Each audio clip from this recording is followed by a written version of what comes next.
Morning from সালুগাড়া। তো এখন বাজে ঘড়ির কাঁটায় 6:45 আর আজ আমরা যাচ্ছি পশুপতিনগর, নেপাল বর্ডার পশুপতিনগর। এখান থেকে পশুপতিনগরের ডিস্টেন্স 71 কিলোমিটার। তো ওখানে কি পারমিট করাতে হয়, সেই জন্য আমরা মিরিক হয়ে যাব। তবে ফার্স্ট মিরিকে না ওয়েট করে সোজা চলে যাব পশুপতিনগর। আর আমাদের গাড়ির টোটাল কিলোমিটার হয়েছে 2650 কিলোমিটার। যে ওয়েদার শিলিগুড়িতে মেঘলা মেঘলা ওয়েদার, আমরা তাই চাইছি যতটা সম্ভব তাড়াতাড়ি ট্রেনে বেরিয়ে যাবার। তো চলো যেতে যেতে কথা হবে মোটো ব্লগিং সেটআপে। রাস্তার দুই দিকে অপরূপ সৌন্দর্যে ভরা চা বাগান এবং ঘন জঙ্গলের পথ পেরিয়ে আমরা এখন চলে এসেছি দুধিয়া। আর এটি হলো দুধিয়া ব্রিজ। এটি একটি খুব সুন্দর পিকনিক স্পট। তো তোমরা চাইলে এখানে বর্ষার সময়ে, শীতের সময়ে পিকনিক করতে আসতে পারো।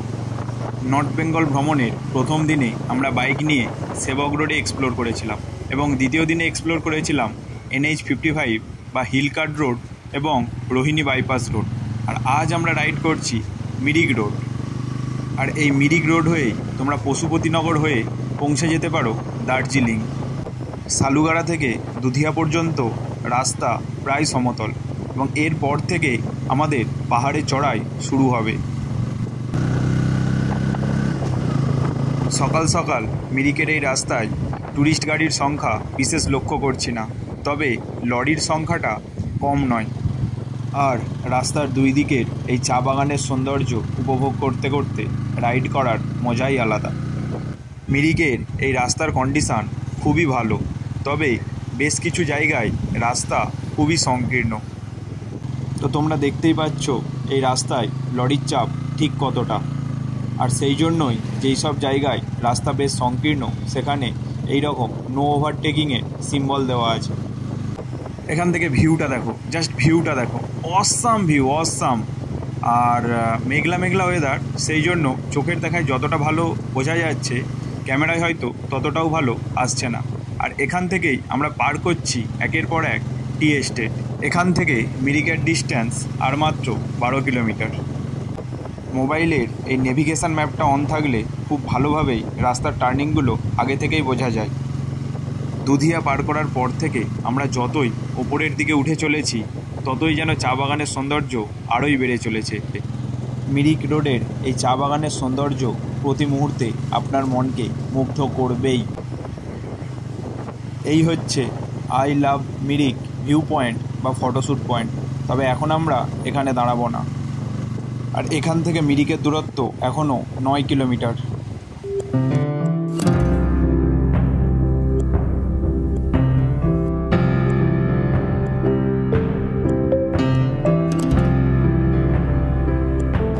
পাহাড়ের মানুষদের মনের জোর আর শরীরের স্ট্যামিনাটা জাস্ট দেখো। পাহাড়ে ওঠার ক্ষেত্রে এইসব ভারী ভারী মাল বোঝাই লরিগুলির থেকে সবসময় ডিস্টেন্স বজায় রাখার চেষ্টা করবে। গল্পে গল্পে আর চা বাগানের সৌন্দর্য উপভোগ করতে করতে আমরা ঢুকছি মিরিক। আর এখান থেকেই আমরা নেব লেফট টার্ন। আর এখানে দেখো পাহাড়ে হাট বসেছে বুধবারে মিরিক রোডের দুই ধারে।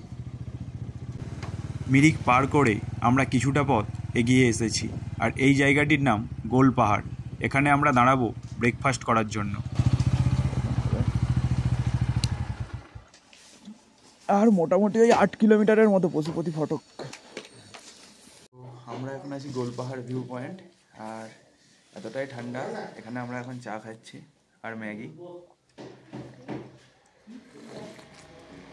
মিরিক শহর পার করার পরেই রাস্তার দুই দিকে এইরকম টিলা টিলা পাহাড়, আর তাতে কি সুন্দরভাবে চা বাগান, আর একদম চূড়ায় পাইন গাছের সারি, জাস্ট অপূর্ব দৃশ্য। এই গোল পাহাড়ে রয়েছে অনেক হোমস্টে, আর হোমস্টের সামনেই এরকম সারি দিয়ে রয়েছে অজস্র ফুলের গাছ এবং ক্যাকটাসের গাছ। তোমরা চাইলে গোল পাহাড়ে মাথাপিছু 1200 থেকে 1500 টাকার বিনিময়ে 1 নাইট স্টে করতে পারো গোল পাহাড়ে বিভিন্ন হোমস্টেতে। খানা ফিনিশ হো গয়া?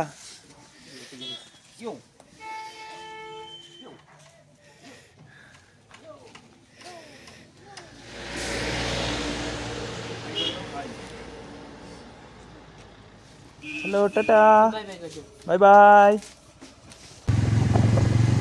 এখান থেকে পশুপতি আর মাত্র 7 কিলোমিটার। এই দিকটাতে বৃষ্টি হয়েছে আর পাহাড়ের কাদাগুলো ধুয়ে ধুয়ে রাস্তা দিয়ে নেমে গেছে, তাই রাস্তা বেশ পিচ্ছিল। ওয়েদারটা ফিল করো। Drink and drive, you would not survive. খুব ভালো কথা। আলাদাই লেভেলের ঠান্ডা। এখনও প্রায় 4 কিলোমিটারের মতো। কিছুক্ষণ আগেই মোটামুটি এই রাস্তায় বৃষ্টি হয়ে গেছে, রাস্তা একদম পুরো জলে ভেজা, আর ওপরে ফগ, আর রাস্তার দুদিকে শুধু পাইন বন। জাস্ট ভিউটা দেখো, মানে যতটা না ফোনে দেখাতে পারছি, রিয়েলি এই আনন্দ উপভোগ করার মজাই আলাদা। এই সিনিক বিউটি। তো আমরা চলে এসেছি পশুপতি ফটক। এই যে সামনে হচ্ছে পশুপতি ফটকের বোর্ড, আর যত ট্যুরিস্ট ভেহিকেলগুলো সব এখানে দাঁড়িয়ে। তো এখান থেকেই মনে হয় আমাদের পারমিটটা করাতে হবে, বুঝতে পারছি না। চলো সামনের দিকে যাওয়া যাক। এখান থেকে সীমানা হচ্ছে 6.4 কিলোমিটার, সান্দাকফু ভায়া সুখিয়া 47 কিলোমিটার, দার্জিলিং 28.9 কিলোমিটার এই রাস্তাতে। এখানে এই বাম দিকের রাস্তাটি কানেক্ট করেছে ভারতের প্রতিবেশী দেশ নেপালকে, এবং ডান দিকটি উঠে যাচ্ছে দার্জিলিংয়ের দিকে। প্রথমে ভারতীয় সেনাবাহিনীর দ্বারা এখানে আমাদের গাড়ির পেপারস এবং আমাদের আইডি চেকিং হলো, এবং তারপর একটি খাতায় এখানে আমাদের গাড়ির ডাটা এন্ট্রি হলো। এখন আমরা এগিয়ে যাব নেপালের চেকপোস্টের দিকে। তো এখানে জাস্ট আমাদের দুজনের রেজিস্ট্রেশনটা হলো, যে আমরা একসঙ্গে দুজন যাচ্ছি। এরপরে সামনে পারমিট হবে। ঠিক আছে, এখন আমরা ঢুকে গেছি নেপাল। এখন পর্যন্ত আপাতত ভারত এবং নেপাল দুটি জায়গাতে শুধুমাত্র আমাদের গাড়ির পেপারস এবং আমাদের আইডিটুকুই চেক হয়েছে। এখন বাজে ঘড়ির কাঁটায় সকাল 10:15, আর আমরা নেপাল বর্ডার ঢুকে গিয়েছি। তো এখানে আমরা গাড়ির পেপারসটা রেডি করব। জাস্ট নেপাল গেটটি ক্রস করেই ডান দিকের এই অফিস থেকে আমরা আমাদের গাড়ির আরসি দেখিয়ে আমরা একদিনের জন্য পারমিট করালাম, এবং এখানে আমাদের খরচ পড়লো 150 রুপি। এখন আমরা এই পেপারসটি নিয়ে যাচ্ছি ওপরের এই অফিসে সাইন করাতে। এবার সামনে আমাদেরকে 1 কিলোমিটারের মধ্যেই বললো যে ওখানে রোড ট্যাক্স কাটার জায়গা আছে, ওখানে আমাদেরকে রোড ট্যাক্সটা কাটতে হবে বাইকে।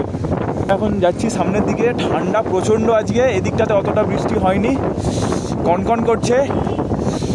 ও লাইফে প্রথমবার এরকম কোনো প্রতিবেশী দেশে ঢুকেছি, খুব ভালো লাগছে। আমাদের আর নেটওয়ার্ক কাজ করছে না, কারণ আমরা এখন নেপাল বর্ডার ঢুকে গেছি। আর একটা ব্যাপার, তোমরা যখন গাড়ির রেজিস্ট্রেশন করবে বা তোমাদেরও রেজিস্ট্রেশন হবে, সেই সময় তোমাদের জিজ্ঞাসা করা হবে যে তোমরা নেপালের কোন কোন জায়গায় ঘুরতে চাও। তো অবশ্যই তোমরা যেখানে যেখানে যেতে চাও সেই জায়গাগুলি আগে থেকেই সিলেক্ট করে আসবে। আমরা নেপালের বুদ্ধা স্ট্যাচু এবং কান্ডাম পর্যন্ত যাব, সেই জন্য আমরা এই দুটো জায়গার কথাই বলেছি রেজিস্ট্রেশনের সময়। যেহেতু আমাদের একদিনের পারমিট, তাই আজ সন্ধ্যে 6টার মধ্যেই আমাদেরকে আবার এই বর্ডারে ফিরে আসতে হবে। এখান থেকেই মার্কেটটা স্টার্ট হয়ে গেছে। ঠিক আছে, পশুপতি মার্কেট পার হয়ে এসেই হচ্ছে বাস স্ট্যান্ড, আর এই বাস স্ট্যান্ডের অপোজিটেই এখানেই তোমরা বাইকের রোড ট্যাক্সটি কেটে নিও। বাইকের রোড ট্যাক্স কাটতে এখানে আমাদের খরচ পড়লো 140 ইন্ডিয়ান রুপিস। হ্যালো গাইস, তোমাদের সকলকে নেপাল থেকে জানাই অনেক অনেক ধন্যবাদ। গতকালই আমরা আমাদের নেভিগেশন মোবাইলে বুদ্ধা স্ট্যাচু এবং কান্যাম এই দুটি স্পট অফলাইন মোডে সেভ করে রেখেছিলাম, তাই আজ নেটওয়ার্ক না থাকা সত্ত্বেও আমাদের পথ চিনতে কোনো অসুবিধাই হচ্ছে না। পশুপতি মার্কেট থেকে 4 কিলোমিটার রাইড করে আমরা প্রথমেই চলে এসেছি বুদ্ধা স্ট্যাচু। উপরের দিকটাই হচ্ছে বুদ্ধ স্ট্যাচু। ঠিক আছে, এখানে আমরা এখন উঠবো। এখান দিয়ে সিঁড়ি আছে, আর সময় এখন ঘড়ির কাঁটায় 10:45। তাহলে দু ভাইয়ের প্রথম নেপাল রাইড।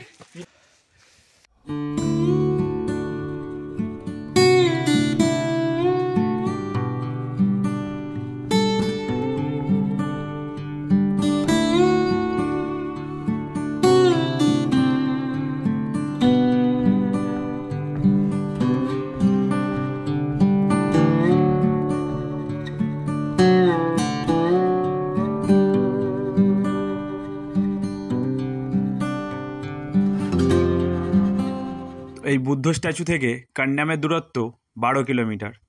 আমাদের অফলাইন ম্যাপ আমাদেরকে ঠিকঠাকভাবেই পথ দেখাচ্ছে। তো তোমরাও যখন নেপালে আসবে অবশ্যই অফলাইন ম্যাপ রেডি করে আনবে, কারণ এই দিকের দিকে রাস্তাঘাট বেশ ফাঁকা। আর এখন আমরা যাচ্ছি কান্যামের পথে। কাম্মিয়াম যাবার পথে আমরা 3 কিলোমিটারের মতো এসেছি। জাস্ট ভিউটা দেখো কি সুন্দর লাগছে।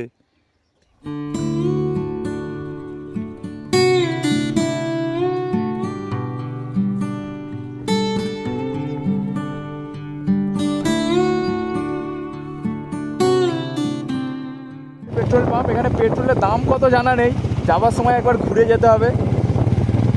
Hello guys, welcome you from Nepal.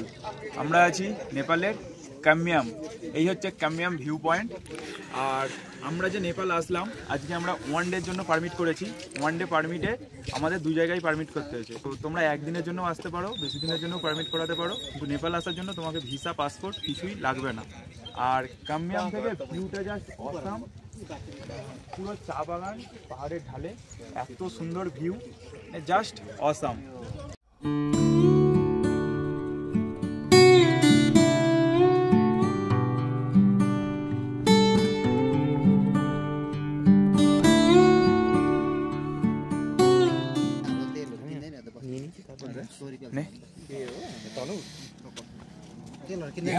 So we just tried a very unique tea. बहुत अच्छा है। এখন আমরা পশুপতি টেম্পল যাব। এখন সময় হয়েছে 12:42। পশুপতি টেম্পলের ডিস্টেন্স এখান থেকে 15 কিলোমিটার। তো এবার আমি চালাচ্ছি, তারপর আবার ওই দিকটা ভাই চালাবে। তো চলো যাওয়া যাক। তাহলে একদম Pashupati market, Pashupati temple first, দিয়ে পশুপতি মার্কেট। কান্যামে এসে তোমরা এখানে হর্স রাইড, বাঞ্জি জাম্পিং এরকম বিভিন্ন ধরনের অ্যাক্টিভিটিস করতে পারো এবং এখানকার স্ট্রিট ফুড ট্রাই করে দেখতে পারো। এই এতক্ষণে একটা ওয়েস্ট বেঙ্গলের গাড়ি দেখলাম, তাও শিলিগুড়ি রেজিস্ট্রেশন, WB74। আজকের এই যাত্রাপথে শুধুমাত্র এই একটুখানি জায়গাতেই আমরা রাস্তা এইরকম খারাপ পেয়েছি, আদারওয়াইজ পুরো রাস্তাই খুব সুন্দর। আর এইখানটাতে জাস্ট কনস্ট্রাকশানের কাজ চলার দরুন রাস্তা এরকম খারাপ।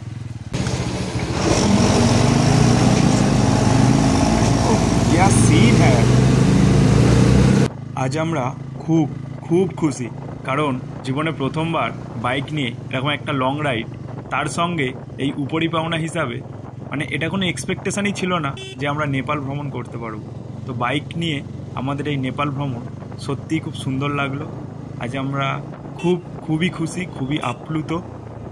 তো পশুপতি টেম্পল ঘুরে এখন আমরা চলে এসেছি পশুপতি মার্কেট। এখানে আমরা করছি শপিং। ভালো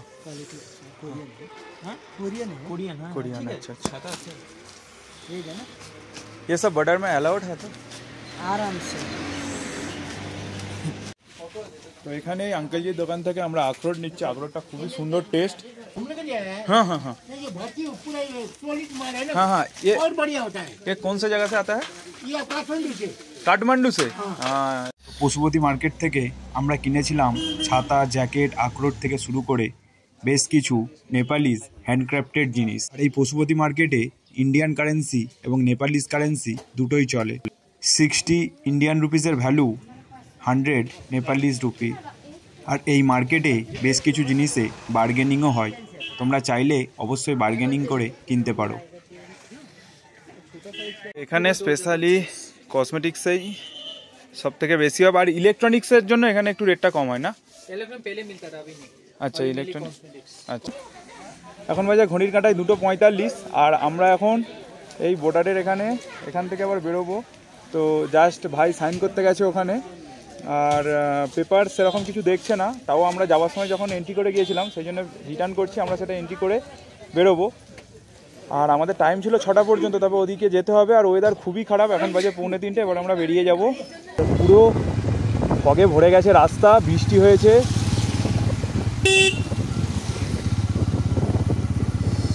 ওই গাড়িগুলো এখনো পর্যন্ত দার্জিলিং উঠছে। এখান থেকে মিরিক এখনো পর্যন্ত 12 কিলোমিটার। তো আমাদের ডবল ইন্ডিকেটার নেই, ভাই বলেছিল ডবল ইন্ডিকেটার কলকাতায় করে নেবে, আমি কেবিল কাটতে বারণ করছিলাম বলে ওই জন্য আর করেনি। তবে এই যা ওয়েদার, এখানে ডবল ইন্ডিকেটার যে কতটা জরুরি সেটা এখন বুঝতে পারছি।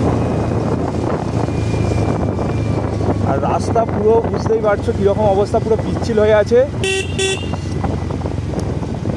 এখন সমস্ত হেডলাইট জেলে, ইন্ডিকেটার জেলে যেতে হবে। জাস্ট ফগটা দেখো কতটা বুঝতে পারছো জানি না,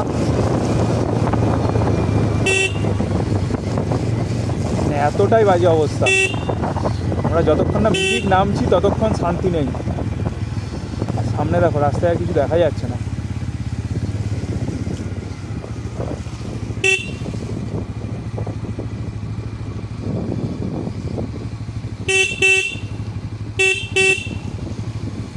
জাস্ট এতটাই স্লোলি যেতে হবে।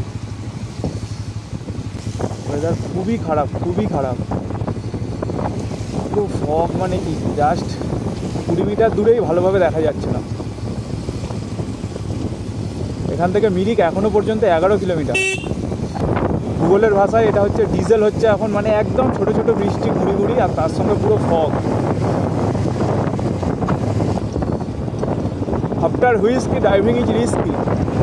এমনি রাস্তা যা হয়ে আছে ড্রাইভ ইজ রিস্কি, আবার তার উপরে হুইস্কি, তাহলে তো পুরোই খবর আছে। তার উপরে ইনক্লাইনেশন, উপরের দিকে উঠতে হবে। It's the awesome experience of riding, just কোনো কথা হবে না, একদম অ্যাডভেঞ্চার থ্রিলিংয়ে ভর্তি। মিরিক আর মাত্র 1 কিলোমিটার বাকি। এখানে আমরা নিচ্ছি পাহাড়ি ম্যাগি আর চায়ে ব্রেক। আনন্দে আনন্দে কি করছে? ওই নিচে ফেলাস না, প্যাকেট শুদ্ধ বসিয়ে দে আস্তে। আকাশ মেঘাচ্ছন্ন থাকলেও আপাতত মিরিকে বৃষ্টি হচ্ছে না, তাই আমরা ফেরার পথে চলে এসেছি মিরিকের সুমেন্দু লেক।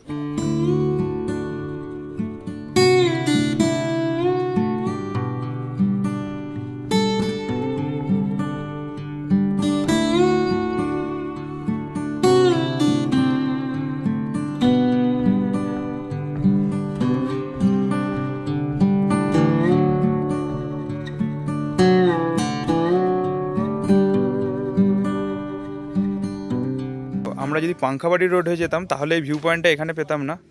যেহেতু আমরা এইদিকে রোডটা হয়ে যাচ্ছি সেই জন্য এই ভিউ পয়েন্টটা পেলাম। জাস্ট এখান থেকে ভিউটা দেখো।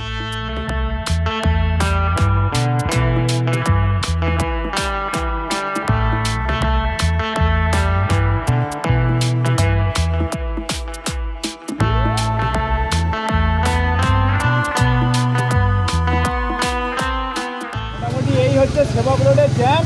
সন্ধে হলেই খবর আছে, শ্যামলী যদি এই রাস্তা দিয়ে গিয়ে ধরতে হয় তাহলে 2 ঘন্টা আগে বেরিয়ে যাবে, নাহলে সন্ধ্যেবেলায় এখন খবর হয়ে যাবে। ঘড়ির কাঁটায় এখন 6:30। আমরা চলে এসেছি সালুগাড়া আমাদের রুমের সামনে। আর এই জ্যামটা ঠেলতে ঠেলতে আপাতত আর একটুখানি যেতে হবে 150 মিটার, তারপরে রুমে চলে আসবো। আর এই পর্যন্ত আমাদের টোটাল কিলোমিটার হয়েছে 2824। তেলের কাঁটায় একটা স্টেপ নেমেছে। এই হচ্ছে আজকের নেপালের শপিং। আমরা যে নেপাল গিয়েছিলাম অনেক মেমোরি আমরা তো ক্যারি করেছি, আর সঙ্গে আমাদের মনে হৃদয়ে নেপালের মুহূর্তগুলো খুব সুন্দরভাবে জড়িয়ে আছে। ঠিক আছে, চলো তোমাদেরকে দেখিয়ে দিই। তো আমরা স্পেশালি নেপালে লোকজন যেটা যায়, ট্যুরিস্টরা বেশিরভাগ পশুপতি মার্কেটেই শপিংটা করে। আমরা শপিং করেছি 2টো জায়গা থেকে, একটা হচ্ছে পশুপতি মার্কেট, আর একটা আমরা নেপাল থেকে যে কম্যাম পর্যন্ত গিয়েছিলাম আমরা ওইখান থেকেও অনেক কিছু শপিং করেছি। তো চলো আমরা 2টো পার্টে দেখাবো।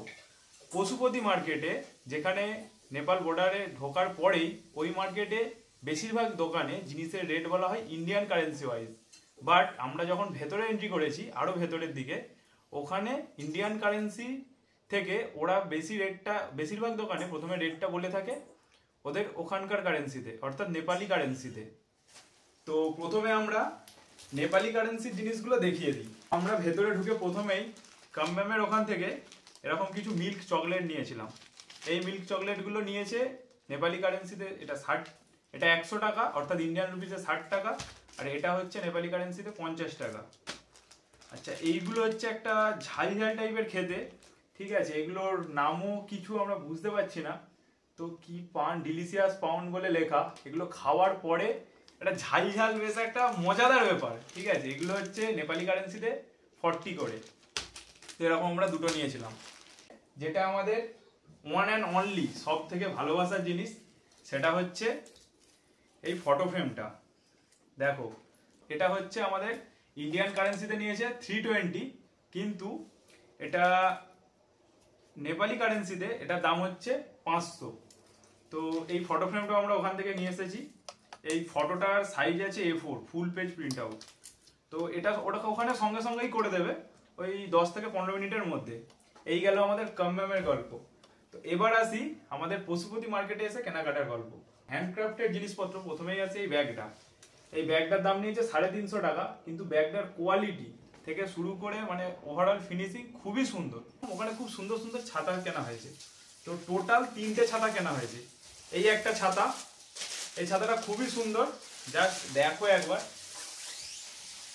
এইখানে একটা সুইচ আছে, এইটাকে পুশ করলে এরকম খুলে যাবে। ছাতাটার জাস্ট সাইজ দেখো কত বড় ছাতা, ঠিক আছে। ছাতাটা সেই সুন্দর। নট অনলি দ্যাট, এই যে সিটগুলো যেগুলো হয় না, এগুলো খুবই সুন্দর, মানে অসাধারণ ছাতাটা একদম। এই একটা ছাতা, এটা হচ্ছে সেকেন্ড টাইপ ছাতা। এই ছাতাটার কাপড়ের কোয়ালিটি খুব ভালো। এটার দাম নিয়েছে 280। এটা হচ্ছে 3 ফোল্ডিং ছাতা। থার্ড অ্যান্ড ভেরি ইন্টারেস্টিং এই ছাতাটা হচ্ছে কোরিয়ান ছাতা। এই ছাতাটার কালার চেঞ্জ হয় বৃষ্টি হলে। এটাও 3 ফোল্ডিং ছাতা, আর এই ছাতাটার দাম 300 টাকা। এই ছাতাটা বৃষ্টিতে ভিজলেই এর কালার চেঞ্জ হয়ে যাবে। তো এটা হচ্ছে কেরাটিনের একটা 2-in-1 shampoo plus conditioner combo pack, সঙ্গে একটা চিরুনি আছে এরকম বড়। এটা নিয়েছে 450 টাকা। আর এটাও হচ্ছে কেরাটিনের একটা হেয়ার মাস্ক, এটার দাম নিয়েছে 250। এটা হচ্ছে নেল পলিশ, এই 3টে সেট, এটা 100 টাকা। আখরোটটা একটা জিনিস খেয়াল করো, এত সুন্দর, মানে হাত দিয়ে ভাঙা যায় আখরোটটা। কাঠমান্ডু আখরোট। এই আখরোটটা আমাদের কাশ্মীরের আখরোট নয়, কিন্তু এটা হচ্ছে কাঠমান্ডু আখরোট। আখরোটটা দেখো কি সুন্দর, আর একদম লাইট ওয়েট, সঙ্গে হাত দিয়েই ভাঙা যায়। মানে আখরোটটা খুবই সুন্দর, ঠিক আছে। আখরোটটার দামও কম, একদম মানে লো প্রাইসে বলতে পারো, 400 টাকা কেজি নিয়ে। নেক্সট হচ্ছে কারেন্সি। তো 3টে কয়েন, এটা নিয়েছে 100 টাকা, এটা নিয়েছে 50 টাকা। আর এই সমস্ত রকম কারেন্সি, এই সবগুলো নিয়ে এটার দাম নিয়েছে 100 টাকা। নেক্সট আসি এই একটা জিনিস, এটা একটা কাপ টাইপের, এটাকে কি বলে ঠিক জানি না। তো এই যে এই একটা জিনিস, এটা নিয়েছে 150। তো গামলারটা 150 বলেছিল। কিছু কিছু দোকানে, আবারও বলে রাখি, কিছু কিছু দোকানে তোমরা চাইলে বিশেষ করে এই পোশাকের জিনিসগুলোতে বার্গেনিং করে দেখতে পারো, তবে সেটা সামঞ্জস্য রেখে করো। যেমন এটা 150 বলেছিল, আমরা এটা 120-তে পেয়েছি। এই একটা জ্যাকেটটার দাম বলেছিল 700, এটাও 650 নিয়েছে। তো জ্যাকেটটার কোয়ালিটি মোটামুটি ভালো, ঠিক আছে। 650 মানে যে খারাপ কোয়ালিটি এটা নয়, জ্যাকেটটা নিঃসন্দেহে ভালো। আমরা ট্রাই করব এই জিনিসটা, কারণ একটা জিনিস কি জানি না, তো কথাই আছে না, দেখবে আর জ্বলবে লুচির মতো ফুলবে। এটা হচ্ছে খাবে আর ধৈর্য ধরবে, ভেতর থেকে জ্বলবে, একদম এখান থেকে জ্বলবে, এই হচ্ছে ব্যাপার। কিন্তু এটা এখন খাচ্ছি, ভালো লাগছে, খাওয়া শেষ হচ্ছে, কিছুক্ষণ ধৈর্য ধরছি, ভেতর থেকে জ্বলছে।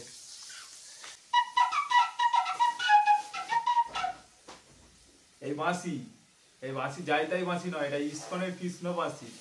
বাজাতে পারলে না, বুঝতেই পারছো কি ছুটে আসবে। থাক আর বলছি না, বন্ধ করে দিলাম।